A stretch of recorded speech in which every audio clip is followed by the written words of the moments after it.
worship together now. There are different levels of fellowship. There are fellowship with the 5,000. The 5,000 is a big fellowship. There's fellowship with the 500. There's fellowship with 70. We can do service, but then there's fellowship with 12. There's fellowship with 3, and there's fellowship with 1. I want to talk about fellowship with 1 today. Fellowship with 1.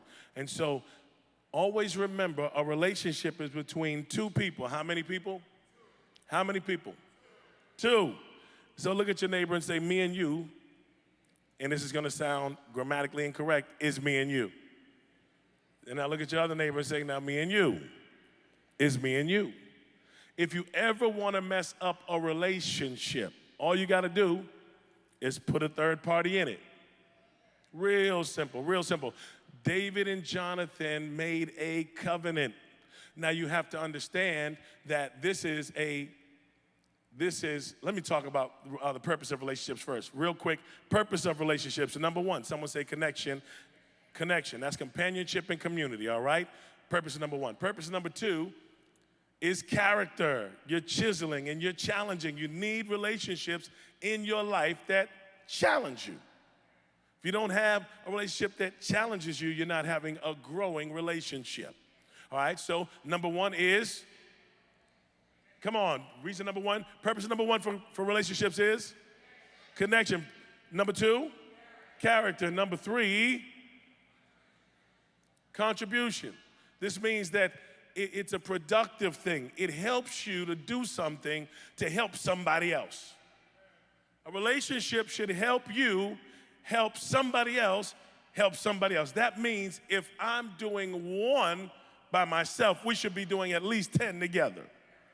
We should be more impactful together. And so once you get together for the sake of contribution. Number 4 is what? It's what? Calling. Somebody say, my calling. This is the highest level of relationship, my calling.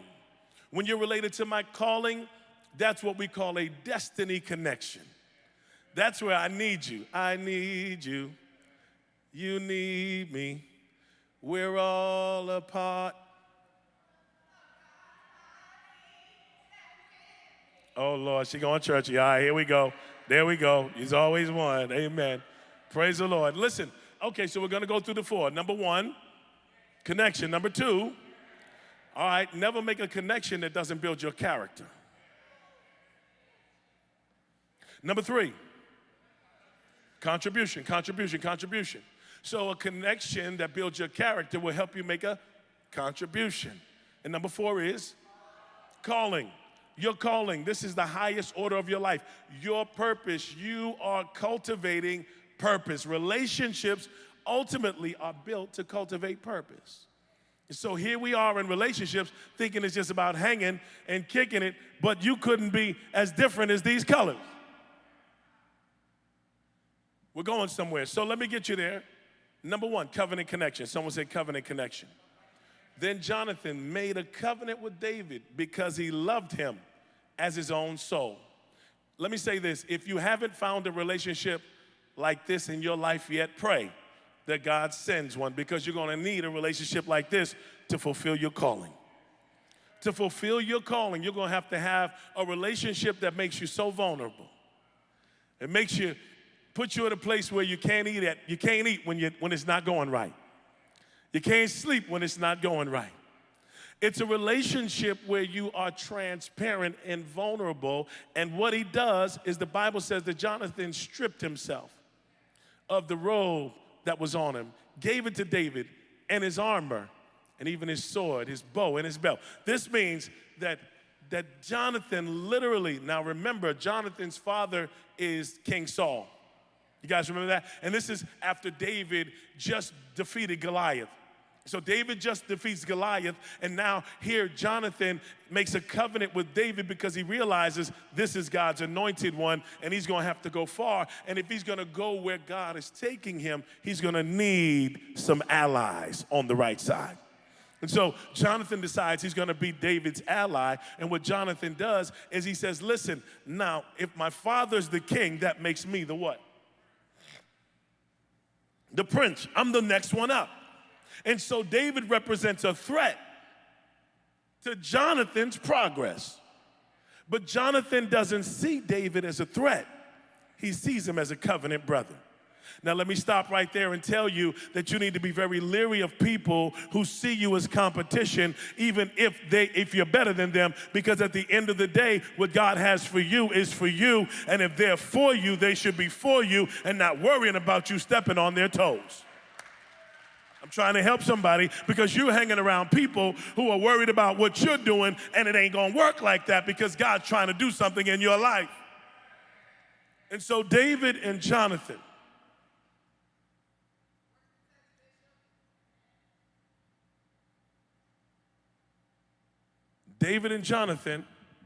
are like, here you go, water and salt.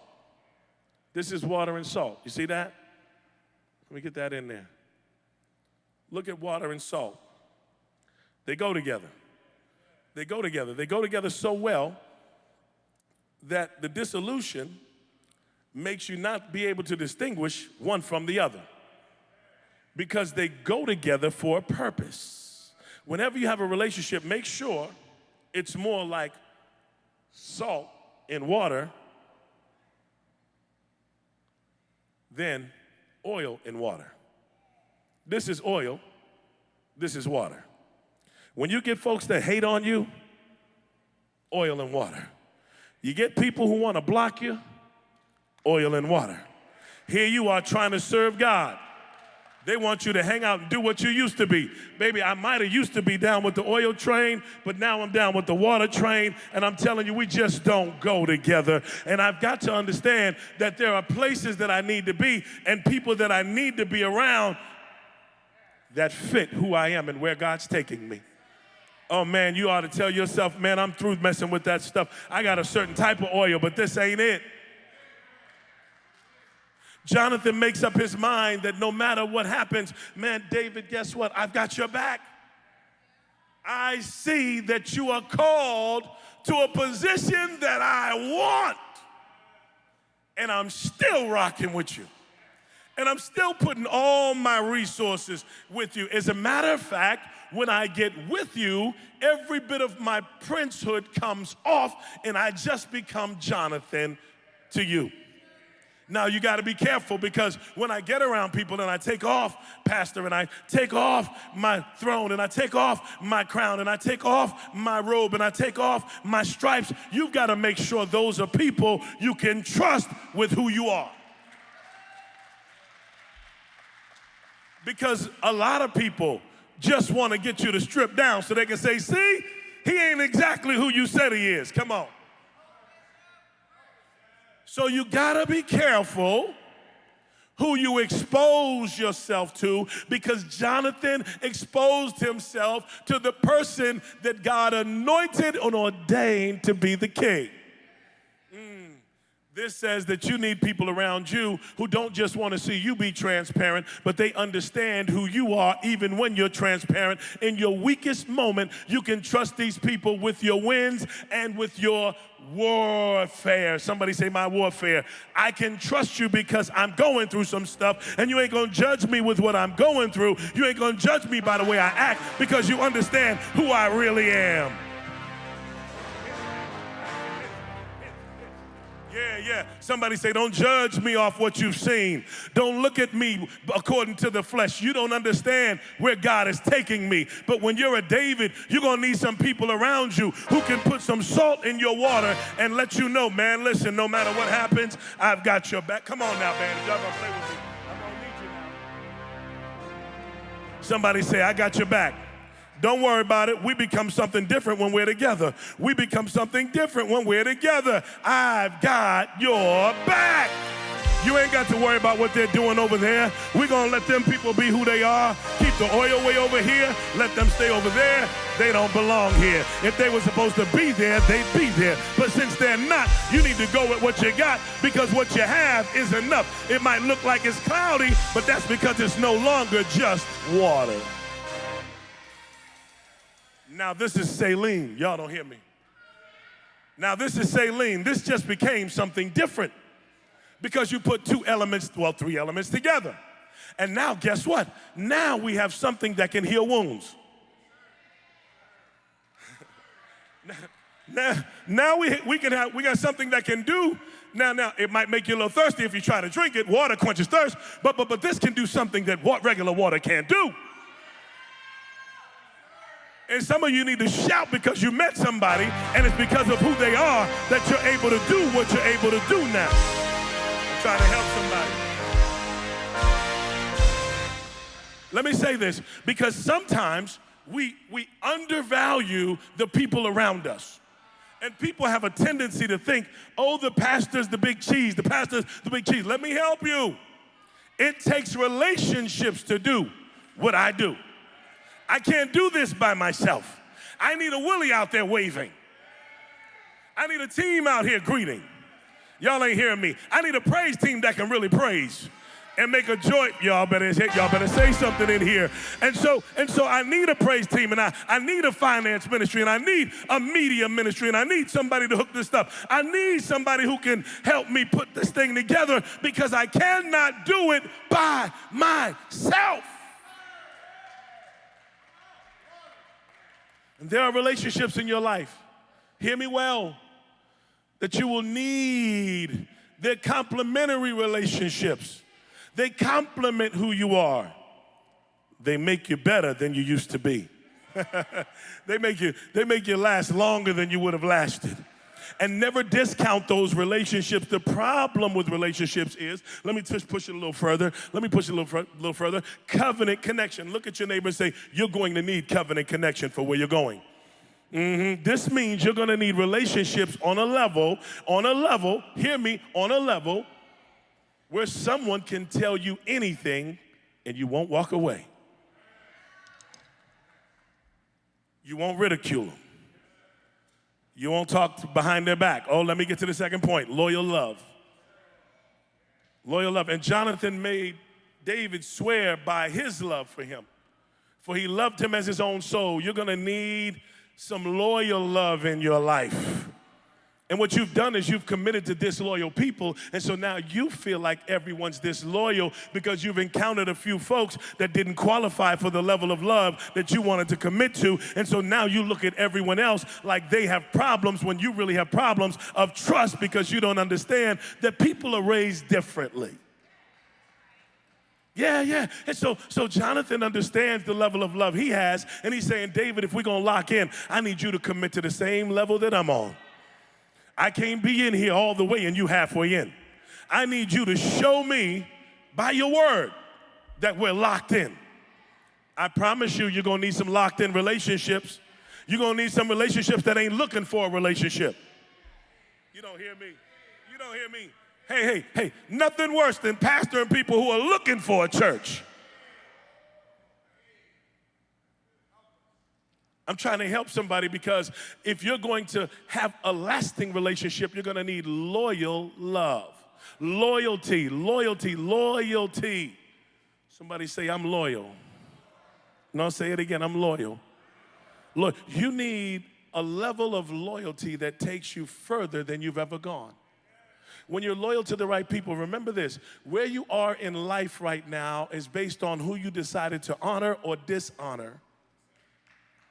All right, let me remix that, flip that, remix that, bring it back, and here it is. Where you are right now is a direct result of who you decided to be loyal to. And some people should have been more loyal to the right people, and they'd be a lot further in life. I'm trying to help, because we were raised certain ways. And some of us were raised for autonomy. That means you were raised to be dependent. You were raised to stand on your own 2 feet. You were raised to provide for yourself. If you were raised to be autonomous, clap your hands.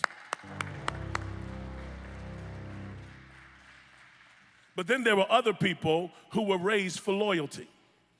Loyalty is always based off of the fact that you realize how much you need an individual.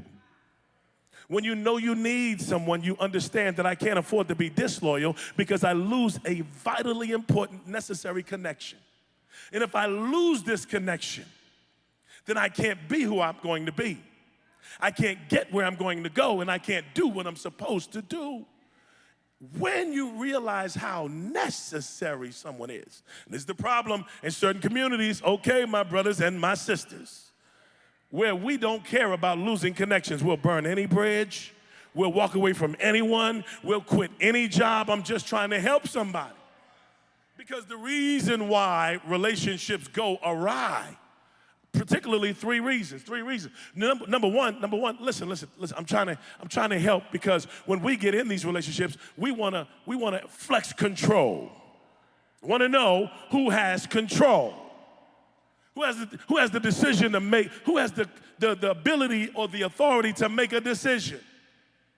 And oftentimes the impasse is not necessarily because you made a decision, it's because you made the decision without me. And so you get all your panties in a bunch because the person made a decision without you, and they shouldn't have. That was disloyal. Because you are in a covenant relationship, and before you make a decision like that, you should have consulted with the other person. Not that your heart was in the wrong place, but you can mess a relationship up by having your head in the wrong place. Number two, connection. Are we committed? Are we rolling like that? Are we in this thing together? Are we in it together? Are we really rocking like that? Are we rocking like that, or are we rocking like this, with the bubble in the top, with the oil line around the top? You see that right there? That represents a separation that can never come together, because we're going to fight until the end. Then lastly, can I trust you? Can I trust you? Can I talk about trust real quick? Can I talk about trust? Trust relationships. Let me start with relationships. Relationships are harmony, disharmony, repair. Harmony, disharmony, repair. Okay, can I fix that? Let me remix that. Connection, disconnection, reconnection. Nobody got it. Connection, disconnection, reconnection. You only build trust in relationships when you've had a disconnection and a reconnection. That's called a relationship that has been tested. A relationship hasn't been tested until there's a disconnection and a reconnection. And while you're putting it back together, that's where the trust is built. Someone say, Lord, reconnected. That's where the trust is built. Reconnection is where the trust is built. I'm not trusting you because you've never done wrong. I'm trusting you because you've done wrong. We got together. I did wrong. We got back together, and we're working this thing out. Somebody shout, we're working it out. We're working it out. We're working it out. That's what relationship is about. Jonathan, I know you're Saul's son. Jonathan, I know you've got an allegiance to your father. But I've got a challenge with Jonathan, because Jonathan is Saul's son. And he has to have a certain allegiance to Saul. And if by my principles and my estimation in the way that I've been trained to think logically about relationships, if Jonathan betrays his father's trust, then how can I trust Jonathan? It's messing up my thoughts. It's messing up my philosophy. This is messing with my head. It's even messing up my theology, because Jonathan has to betray his father and let David know, David, I understand what's on your life to such a degree that I'm going to check with my father, and I'm going to see if my father is cool with you or if he wants to kill you. Now, if he's cool with you, I'm not going to do nothing. I'm going to let you know you can come closer. But if he's not cool with you and he wants to kill you, I'm going to throw this rock so far, and that means you need to get up out of here, get up out of the kingdom, run for your life, because my daddy's going to kill you. Jonathan goes in, finds out that his daddy wants to kill David. He says, Lord, have mercy. He threw that rock so far, woo!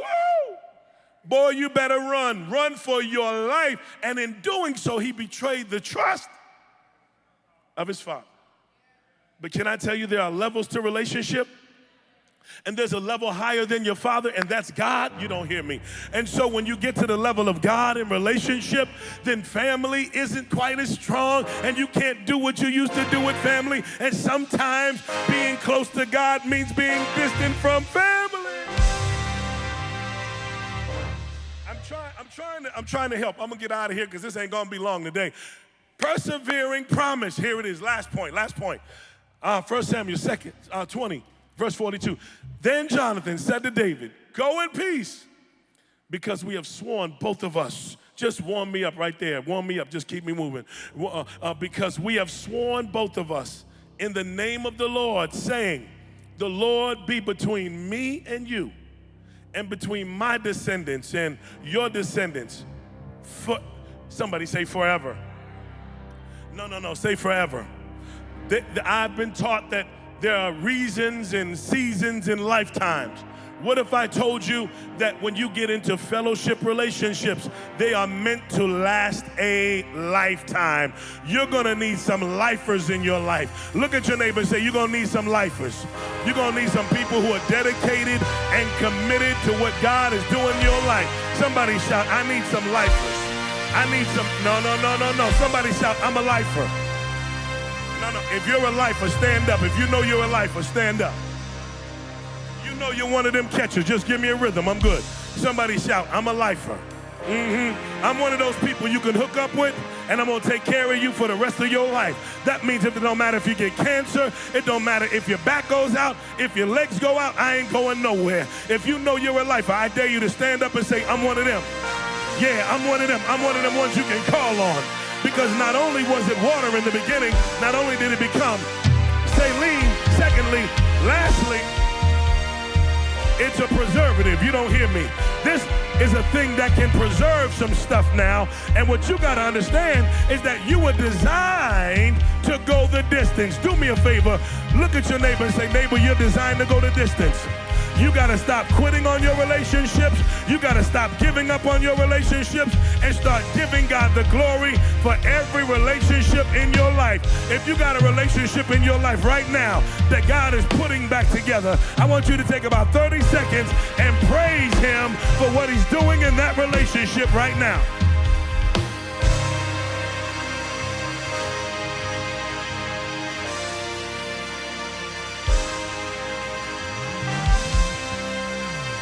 Somebody shout, I'm going to sow into that relationship. I'm getting ready to sow into my fellowship relationships. You've been sowing into your social relationships. But I declare to you today, there are relationships in your midst that don't resemble any of the other relationships you've got. And when you sow into those, God is going to take you places eyes have not seen, ears have not heard, neither has it entered the hearts of men, the things God has prepared for them that love Him. I dare you to stand up and say, God, I'm giving you my best. I'm investing in my covenant relationships in this. I'm going to need them drums to kick, baby. Come on, somebody.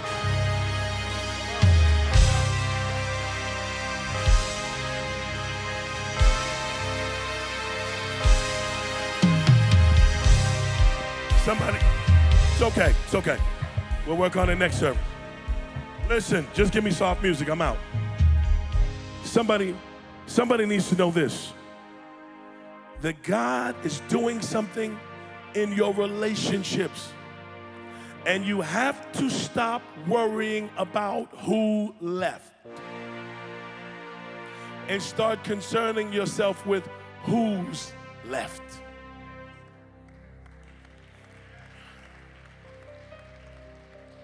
I've seen people commit to relationships that destroyed everything in their life.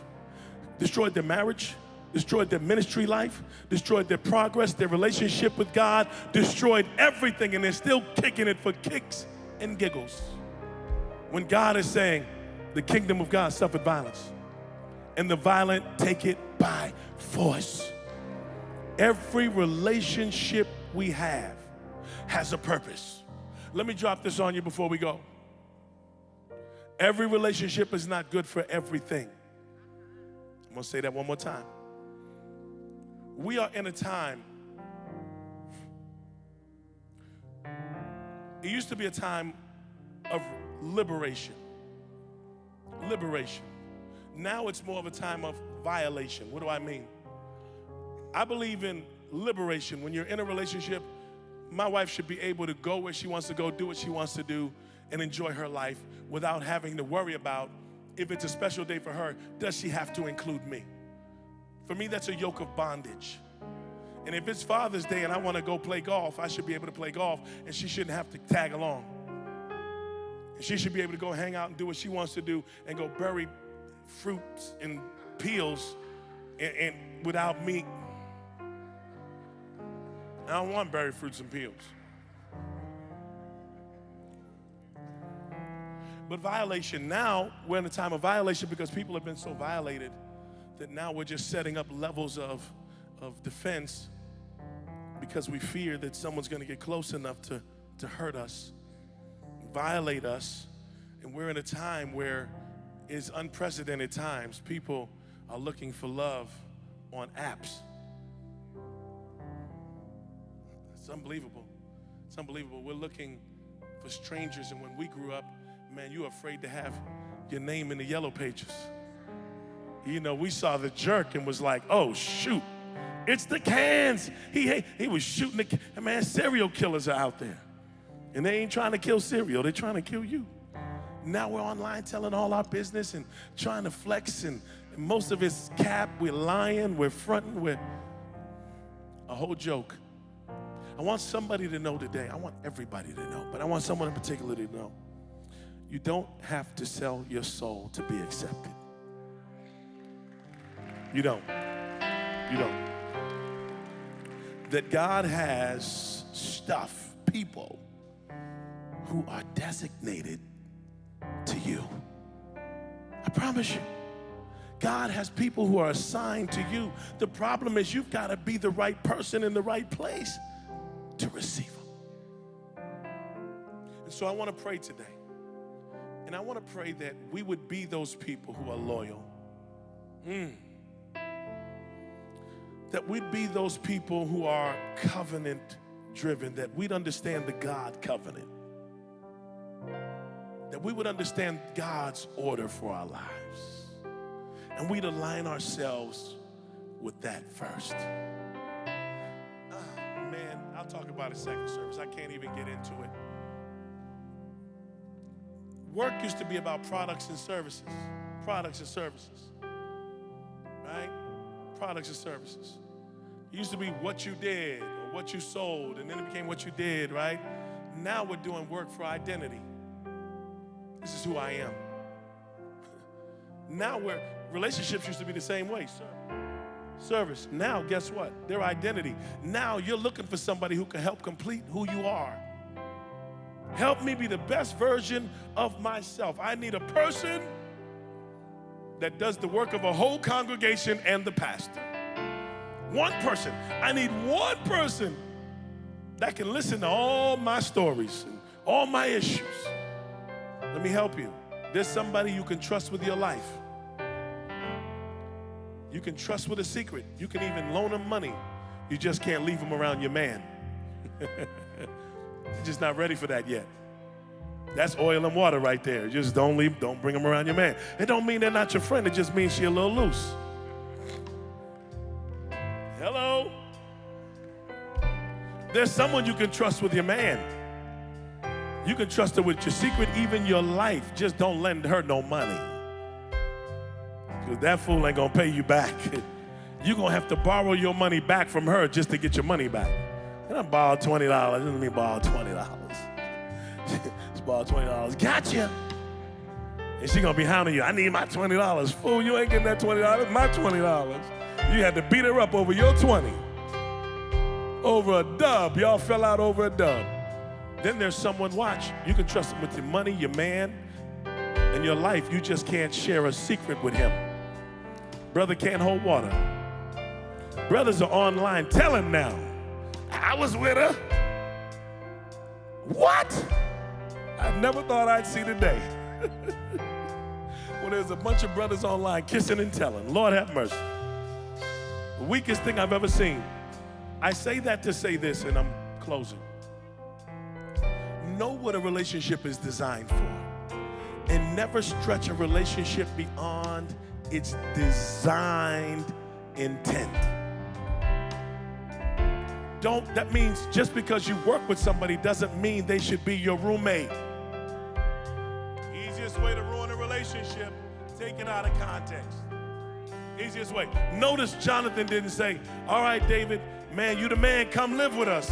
He said, bruh, I'm with you, but I can only go so far. Get the heck out of here, man. Because if my father ever finds out about this, and let me say this lastly, and almost most importantly, I started here, I'm going to end here. There are some relationships, my most important relationships, you rarely see online because they can't destroy what they don't know about. You better put your hands together for God. Come on now.